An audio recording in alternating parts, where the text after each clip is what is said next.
The stranger at the train station. The wind swept across the wide Texas plains, carrying with it the scent of sagebrush and the faint metallic tang of the coming rain. The small town of Red Rock bustled around the station that morning.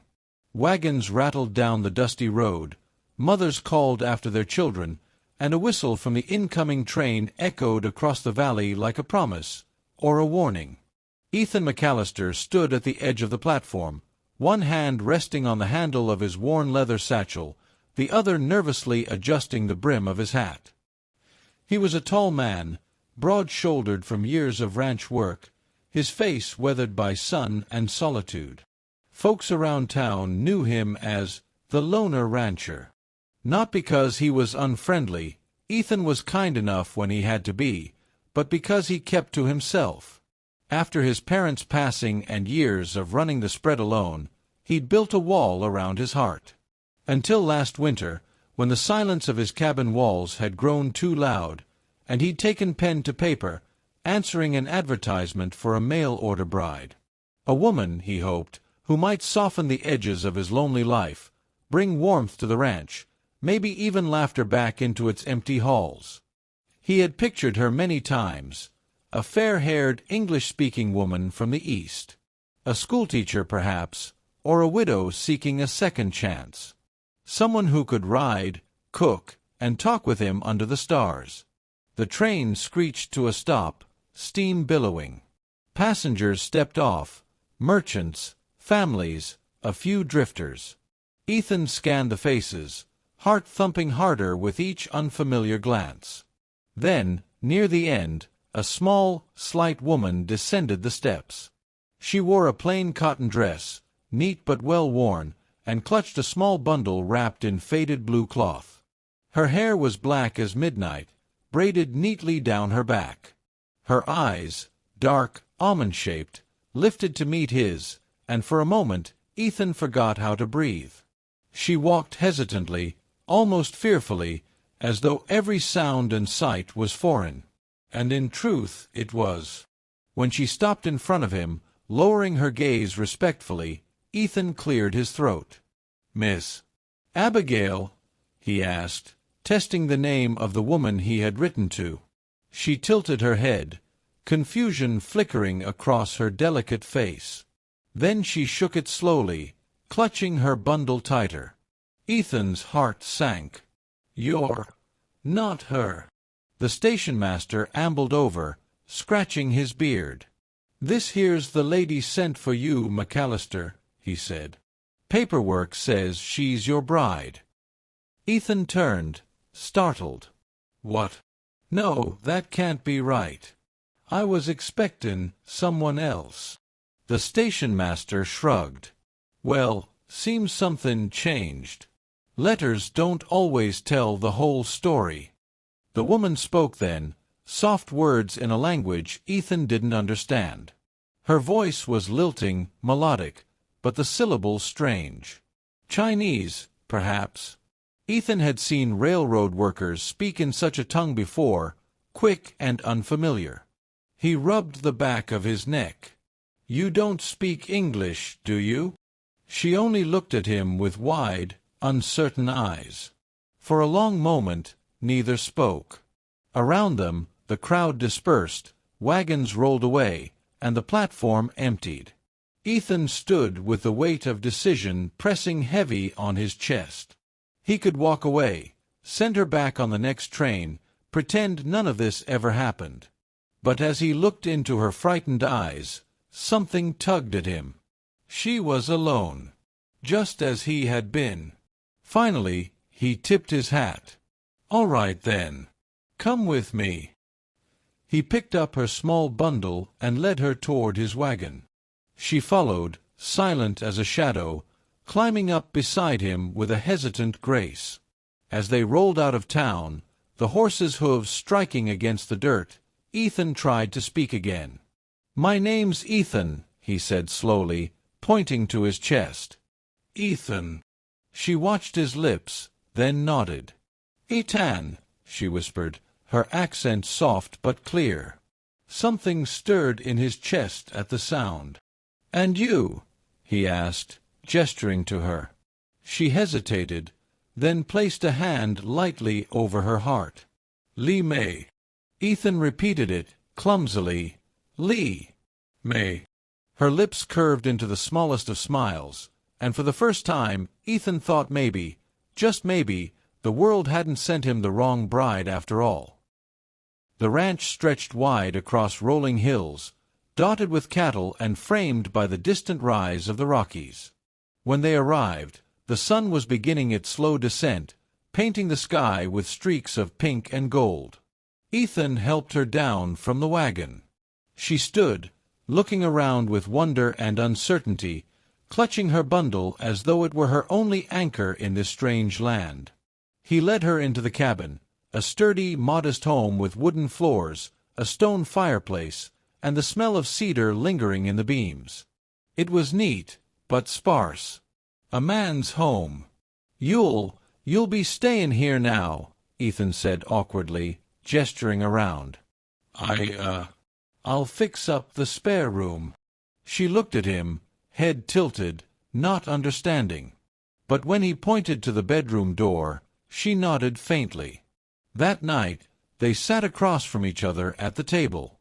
Ethan had cooked beans and cornbread, simple fare, and though she seemed uncertain at first, Li Mei ate quietly, with polite gratitude. Occasionally, her eyes lifted to his, then dropped again. The silence between them was heavy, but not unbearable. Strange, Ethan thought. 4 years, he'd lived with silence that weighed like stone. But tonight, with her across the table, the quiet felt different, full of possibility. After supper, Ethan stood awkwardly by the fire.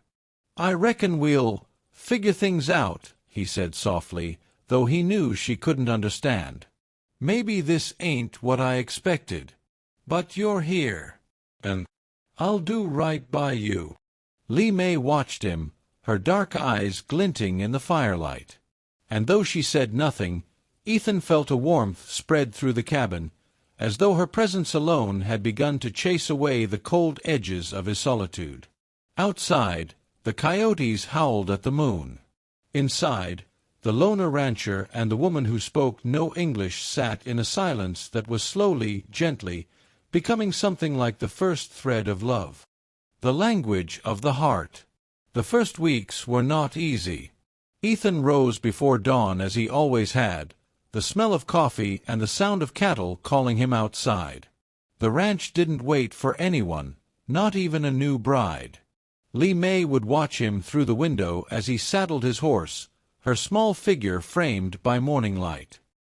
He caught her gaze once, and the soft curve of her lips almost made him forget the work waiting beyond the pasture.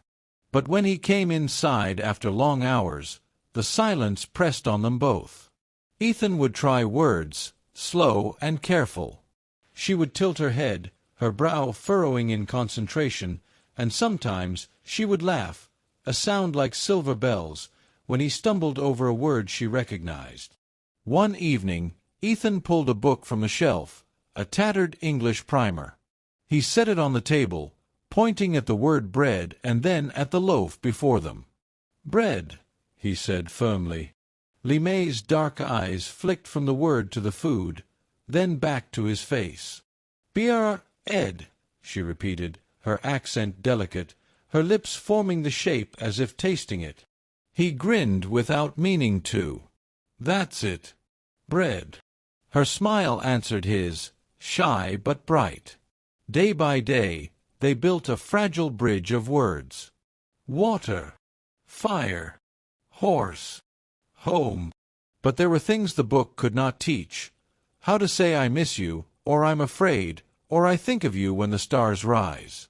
Those words lived in their eyes, in the way Ethan set an extra quilt by her bed when the nights grew cold, or the way Li Mei left a bowl of rice she had somehow prepared, rice he hadn't tasted since his mother's kitchen. The townsfolk talked, of course. At the mercantile, whispers followed Ethan as he loaded supplies. "That's the rancher's bride," someone murmured. "A China woman. Can't even speak our tongue."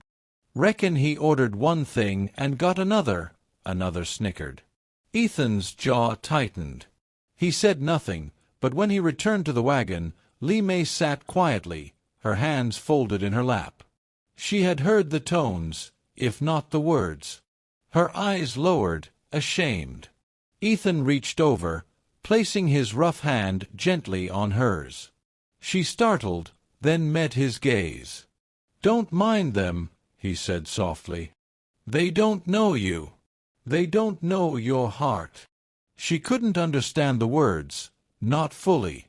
But she understood the kindness in his eyes, the strength in his voice. And she nodded, her hand trembling slightly beneath his, yet not pulling away. Spring thawed into summer, and the ranch bloomed with wildflowers. Ethan showed her how to milk the cow, how to knead dough for biscuits, how to gather eggs without frightening the hens. She was quick to learn, quicker still to laugh at her own mistakes. Once, a rooster chased her across the yard, flapping furiously. Ethan had doubled over with laughter, clutching his sides, until she, too, dissolved into helpless giggles. In those moments, words weren't needed. One evening, after a long day of work, Ethan returned to find Li Mei by the fire, sewing a tear in his shirt. She looked up as he entered, her fingers stilling.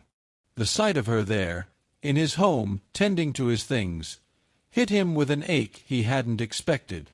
"You don't have to do that," he murmured. She tilted her head, trying to understand. He tapped his chest. "Mine," then pointed to the shirt. "Work, not yours." She studied him, then smiled gently, shaking her head. Placing the mended shirt in his hands, she pressed her palms softly over his heart. "Home," she whispered. For Ethan, the world stilled. One night, a storm swept across the plains. Rain lashed against the windows, thunder rattled the cabin, and lightning lit the hills like fire. Ethan woke to find Li Mei at his door, her eyes wide with fear. She clutched her blanket, trembling. "Come on in," he said softly, moving aside. She hesitated, then stepped into his room. Ethan sat on the edge of the bed, gesturing for her to sit. She did, folding the blanket around herself like armor. A crack of thunder boomed, and she flinched, her hand flying to his arm. Without thinking, Ethan covered her hand with his own. "It's all right. You're safe." She looked at him, not understanding the words, but reading the truth in his eyes. Slowly, her breathing steadied. The storm raged outside, but within those four walls, another kind of storm took root, one that had nothing to do with wind or rain, and everything to do with the closeness of two souls who had found one another against every odd. By harvest time, the ranch no longer felt the same. It was brighter, warmer, alive. Flowers bloomed in pots by the window, the smell of spices drifted from the kitchen, and laughter, soft, musical laughter, echoed in the halls. Ethan found himself lingering at the table instead of rushing to the fields, just to hear her speak new words she had learned. He found excuses to teach her things, though half the time it was he who was learning patience, learning joy, learning how to love again. One evening, as the sun sank low and painted the sky in fire, Ethan took her hand as they walked along the pasture fence. Her fingers, small and warm, curled around his. "Li Mei," he said softly. She looked at him, her eyes deep as the night sky. He swallowed hard, searching for words she would understand. "You, me, together." He pressed her hand to his chest, then to hers. "Heart." Her lips parted. Slowly, she mirrored the gesture, pressing his hand over her heart. "Heart," she whispered, her voice trembling with emotion. In that moment, no language was needed.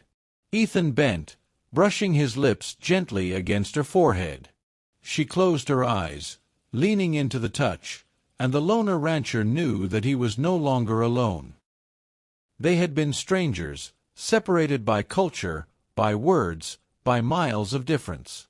Yet love had found a way, soft, steady, like the river carving its path through stone. Ethan no longer waited for the bride he had imagined. He cherished the woman who had come instead. The one who, without speaking his language, had spoken to his soul. And under the endless Texas sky, the loner rancher and his Chinese bride began the rest of their story, not in the words of men, but in the language of the heart.